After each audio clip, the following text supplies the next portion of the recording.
You ask Tiger to solve. This deals with linear equations with one unknown.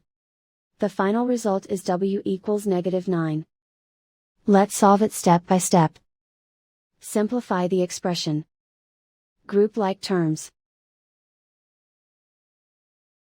Simplify the arithmetic. Swap sides.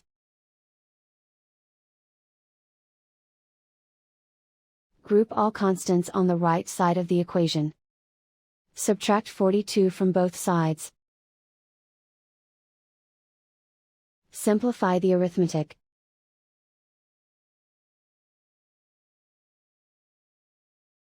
Isolate the w.